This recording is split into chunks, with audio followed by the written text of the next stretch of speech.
ஸ்ரீராமன். தமிழில் முதுகலை பட்டம் பெற்ற மேடை பேச்சாளர். பல்வேறு தலைப்புகளில் அசத்தலாக ஆன்மீகம் பேசுபவர். சொற்சுடர் மாமணி உள்பட்ட பல்வேறு விருதுகளுக்கு சொந்தக்காரர். தமிழகத்தின் ஆகச்சிறந்த கதை சொல்லி. நமது இந்து கல்ச்சர் டிவியில் இனி நீங்கள் பார்க்கலாம் ஆனந்தி ஸ்ரீராமனின் குட்டி ஸ்டோரிஸ்.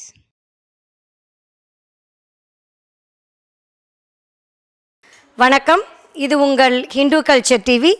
நான் ஆனந்தி ஸ்ரீராமன். நன்மை தர விஷயங்களை பற்றி பேசலாமா? மகிழ்ச்சி எவ்வளோ கேட்கச்சியே மகிழ்ச்சியாக இருக்குல்ல.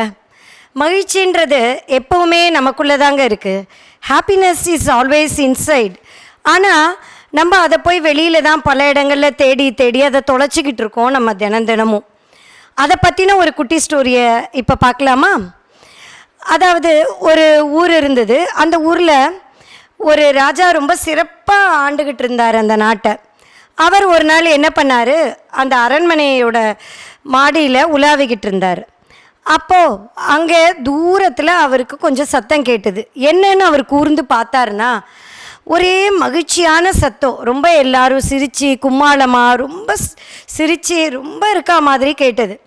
ஆனால் அப்போ அவர் கொஞ்சம் கவலையில் இருந்தார் ராஜா. எப்படி அந்த குடிசை வீட்டில் இருந்துக்கிட்டோம் அவங்க அவ்வளோ ஒரு சந்தோஷமாக இருக்காங்கன்னு அவருக்கு புரியல. உடனே மந்திரியை கூப்பிட்டு, அந்த குடிசையில் இருக்கவங்க ரொம்ப சந்தோஷமாக இருக்காங்க, எப்படி அது சாத்தியம்னு கேட்டார். மந்திரி ரொம்ப புத்திசாலி. ஐயா, அது ரொம்ப சீக்ரெட்டான விஷயம். நீங்கள் அதை பற்றி நீங்கள் தெரிஞ்சுக்கணுன்னா எனக்கு 99 தங்க நாணயம் கொடுக்கணும் அப்படின்னு கேட்டார். அதுக்கு என்ன பிரமாதம் அப்படின்னு சொல்லி கஜானாவிலேருந்து 99 தங்க நாணயங்களை கொண்டு வர சொன்னார். ஒரு கை தட்டினதும் உடனே வந்துருச்சு 99 காயினும். வந்ததும் மந்திரிக்கிட்ட கொடுத்தாரு. ஏன் எதுக்குன்னெல்லாம் ராஜாவும் கேட்கல, மந்திரியும் அதை பற்றி சொல்லலை. உடனே ஒரு துணியில் அந்த காயினெல்லாம் கட்டி எடுத்துன்னு போயிட்டார் மந்திரி. போன மந்திரி எந்த வீட்டு வாசலில் சந்தோஷமும் குதூகலப்பும் இருந்ததோ அந்த வீட்டு வாசலில் அந்த பண மூட்டையை வச்சுட்டு போயிட்டார். காலையில் அந்த வீட்டோட குடும்பத் தலைவி எழுந்து வெளில வந்து பார்த்தா ஏதோ ஒரு மூட்டை இருக்குது. தொடுறதுக்கு முதல்ல பயந்தாங்க. அப்புறமா என்ன ஏதுன்னு கிட்ட போய் பார்த்தா, திறந்து பார்த்தாக்கா ஆச்சரியம், எல்லாம் தங்க காசுகளாக இருக்குது. அவங்கெல்லாம் அந்த தங்க காசுகளெல்லாம் நேர தொட்டு பார்த்தது கூட இல்லை. அந்த மாதிரியான ஒரு குடும்பம். வீட்டுக்குள்ளே எடுத்துகிட்டு போய் அவங்க காமிக்கிறாங்க, இந்த மாதிரி யாரோ போட்டு போயிட்டாங்க, கடவுளுக்கு ரொம்ப நன்றி, கடவுள் நம்ம மேலே கருணையை பொழிஞ்சிட்டாரு, இப்படி காசு கொடுத்துட்டு போயிருக்காங்க அப்படின்னு நினச்சிக்கிட்டு எண்ணி பார்க்குறாங்க. எண்ணி பார்த்தா மொத்தம் 99 தான் இருந்தது. உடனே இவங்களுக்கு என்ன ஆயிடுதுன்னா ஒரு ஆசை வந்துருச்சு. 99ங்கிறது நிறைவா இல்லையே, 100 தங்க காசு வச்சுக்கிட்டு இருந்தோன்னா அது எவ்வளோ பெருமையாக இருக்கும் நமக்கு. அதனால் நம்ம இன்னும் ஒரு தங்க காசை எப்படியாவது சேர்த்துடணும். நம்ம இனிமேல் அந்த ஒரு தங்க காசை சேர்க்க ஆரம்பிக்கலான்னு பேசிக்கிட்டு 99 தங்க காசையும் எடுத்து உள்ளே வச்சிடுறாங்க. இந்த ஒரு தங்க காசுக்காக உழைக்க ஆரம்பிக்கணும்னு நினச்சிக்கிறாங்க. அதனால் தன்னோட கணவனும் ஏதேதோ வேலையெல்லாம் பார்க்குறான். கொஞ்ச நாள் அப்படி போக போக தினமும் அவங்க வீட்டில் இருந்த அந்த சந்தோஷம் குதூகலம் எதுவுமே இருக்க மாட்டேங்குது.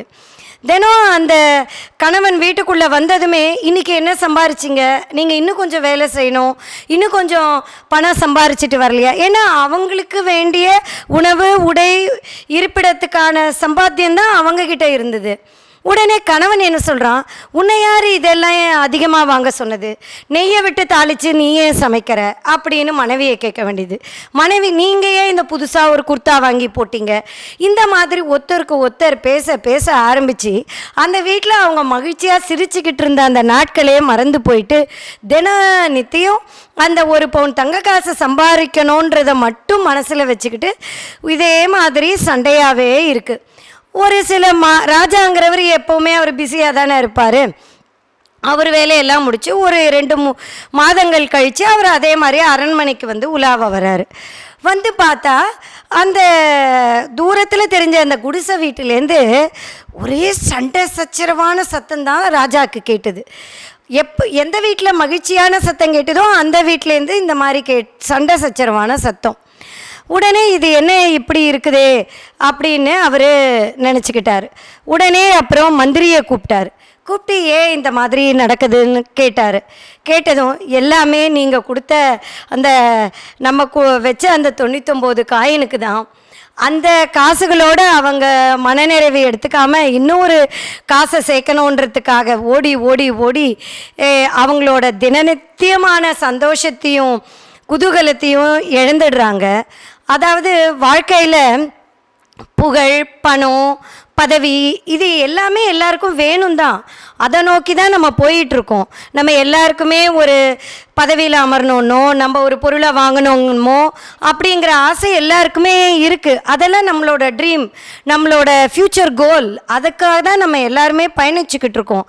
ஆனால் அதுக்காக வேண்டி அன்றாட நாட்களில் நடக்கிற ஒரு சின்ன சின்ன விஷயங்களில் நமக்கு கடவுள் கொடுத்த அந்த பிளெஸ்ஸிங்ஸ், அந்த கிராட்டிடியூடை நம்ம வச்சுக்கிட்டு சந்தோஷமாக இருக்கணுன்ற ஒரு விஷயத்தையே நம்ம எல்லாருமே வாழ்க்கையில் இப்போது மறந்துட்டு பண பின்னாடியும் புகழ் பின்னாடியும் பதவி பின்னாடியும் ஓடிக்கிட்டு இருக்கோம்.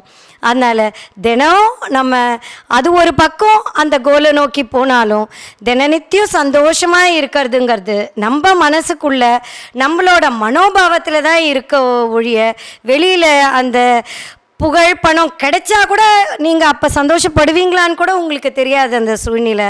அதனால் எப்போவுமே நம்ம சந்தோஷமாக இருக்க தினநித்தியம் கற்றுக்கணும்.